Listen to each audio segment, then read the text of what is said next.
But similar data also looks at a process called the unfolded protein response in exactly those same cells. And this shows one of the 3 proteins that Dr. Lawson and others examined for and reported last year in the American Journal of Physiology, and shows that that same unfolded protein response happens in the alveolar epithelial cells, not just of familial patients, but also of sporadic IPF patients. And so on the left is controls. And I neglected to mention that that's the basis for the changes of the brown staining in the alveolar epithelial cells of the lady that I showed you of the picture of the type 2 alveolar epithelial cell where the cytoplasm was stained brown throughout. The mechanism that happens is the unfolded protein response and endoplasmic reticulum stress. So we would expect that to be abnormal in the SFTPC mutation shown here, but surprisingly it's also present both in families other than surfactant protein C or in sporadic patients who have no family history or no known surfactant protein C mutations.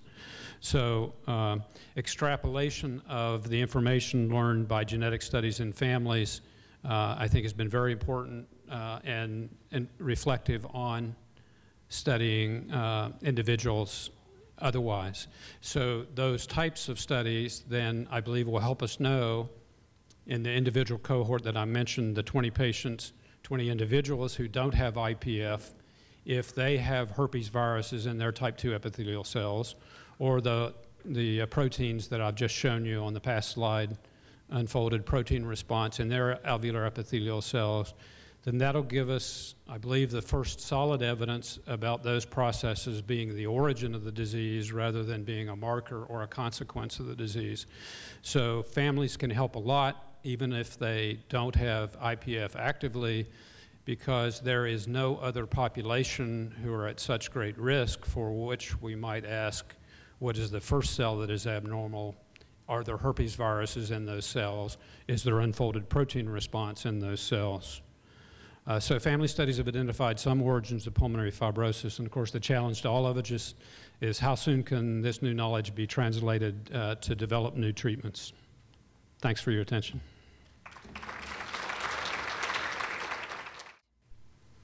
So the first question is, would insurance companies pay for high-resolution CT in high-risk families? So, and the answer to that is probably variable. We have seen that they have actually done so. So they won't pay for studies in patients that are asymptomatic in general. So if you ask them to pay for a screening study, most insurance companies would say they don't screen for disease with expensive tests that have some risk. So for instance, in a woman who gets a high-resolution CT, there's breast exposure and risk of breast cancer later. So it's not a trivial test that we would take lightly. You wouldn't want to do it a lot. You want to minimize exposure, et cetera. But so there's some arguments against widespread use of CT, at least indiscriminately. In general, they only pay for studies for which there are symptoms. So it depends on, so we're all short of breath if we walk up 8 flights of stairs. So everybody has short of breath. They will pay to look for causes of disease in somebody who's short of breath. I'm not making any suggestions about trying to fool insurance companies, but the other argument, so the extrapolation of that question, should CT be done in families?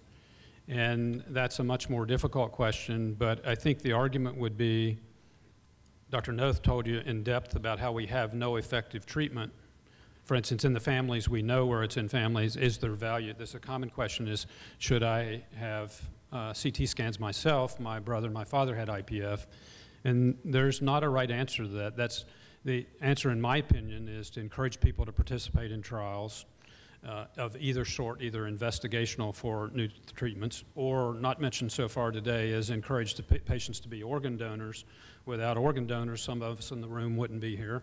And so for all of us to understand the value of research and not be frightened by being in a randomized trial, or being frank about kind of what the risks are and understanding what you have to contribute. So my recommendation to individuals and families is that you make the decision yourself. There is no medical advantage known to diagnosing IPF early. We don't know a treatment. So whether you want to know it or not. So for instance, the 20 individuals who come and participate in our trials have the option to receive the information about the CT scan and eventually the biopsy results or not. And if we want them to participate for medical research to learn this knowledge that's important for future generations, if it were to help them or it were to have their CT, we'd all be delighted by that, but nobody can count that they'll benefit from being in a trial or from being an organ donor or from participating in this research. But without this, then we know that future generations, in my opinion, have any hope of science being better in that regard. So I don't encourage patients and families to have CT scans on a clinical basis because some would say it would do more harm. To know that you have IPF and know what the outcome is might cause more harm than good. So I would encourage them to be well informed. When there is a treatment that's developed that is effective, then that might be a reasonable thing to do, and it makes every sense that early treatment would help. But since we have no treatments, then I don't encourage CT scans. I have seen insurance pay for it, but the value of that is really debatable. So the other question is, what is the relationship? I think is this alpha-1 antitrypsin deficiency?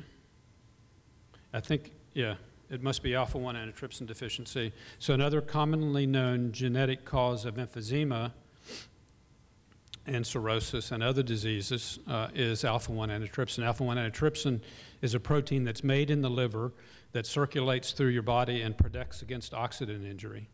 If you don't have this protein, it can damage the liver or it can result in emphysema.